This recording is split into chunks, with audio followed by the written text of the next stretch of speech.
Hello, everyone, and welcome back to another video brought to you by SeniorCatWellness.com. Where do cats like to be petted the most? Well, tell me about your cat's personality, and I'll give you the answer. It's a mixed bag for sure. While it is true that cats, by and large, enjoy being petted in certain areas compared to others, it's really all about your cat.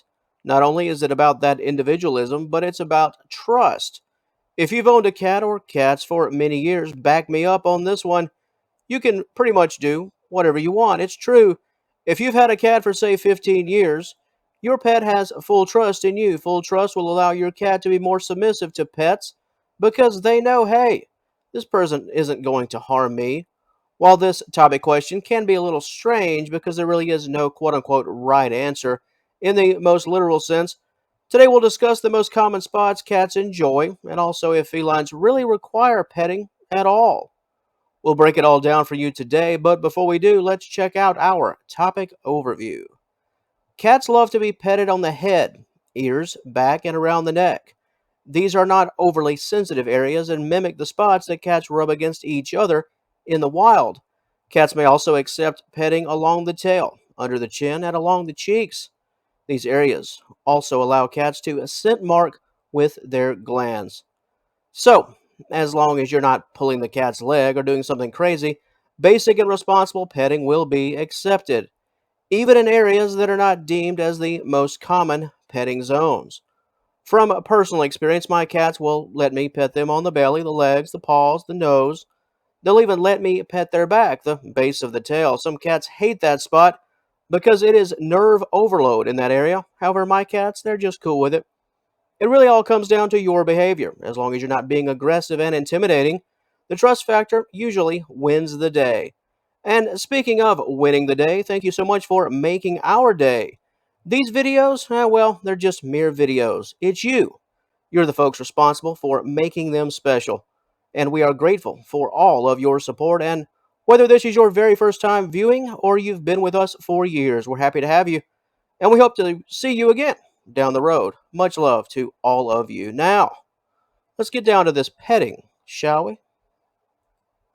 So, let's take a roll through our list in respect to our core topic question: the head, ears, mid back area, and around the neck.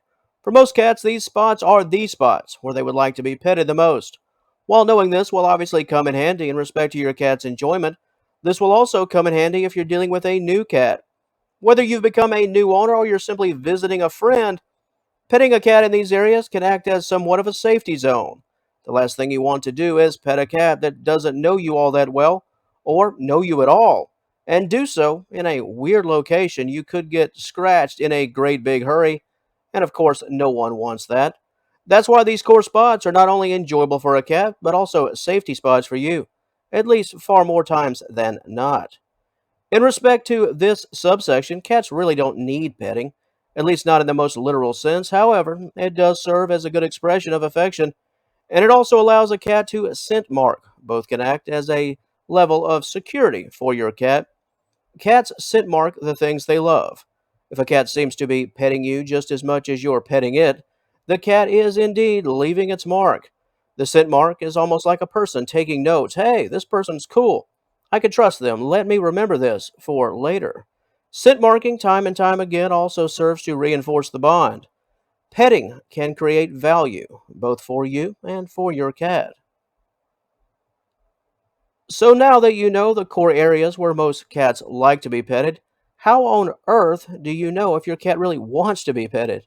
Well, more times than not, they'll do some petting of their own, like a headbutt to your arm or your leg. However, some will just stand close and wait for you to reach out.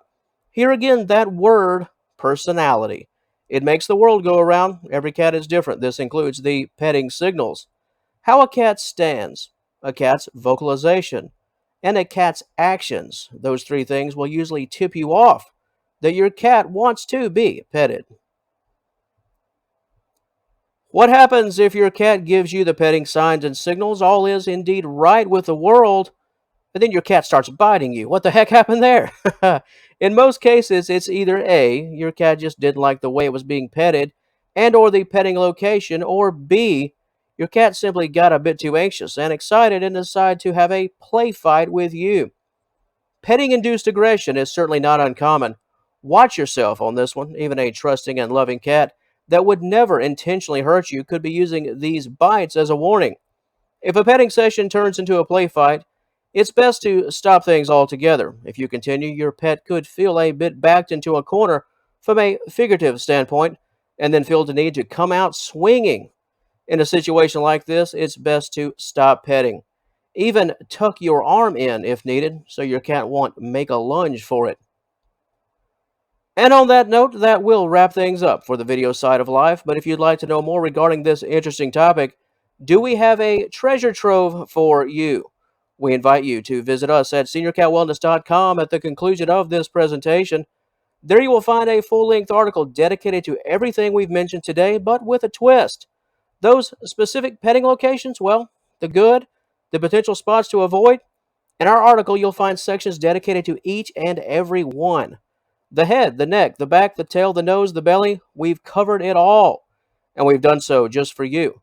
If you want all of the ins and outs, seniorcatwellness.com is your one-stop shop. Are you currently watching us offsite? If so, we encourage you to click the initial link in the description box below. Said link will take you to all of the information. And until our paths cross again, and I certainly hope they do, we'd like to thank you once again for joining us today. Please have a wonderful day. All the best to you and yours, and we will talk to you later.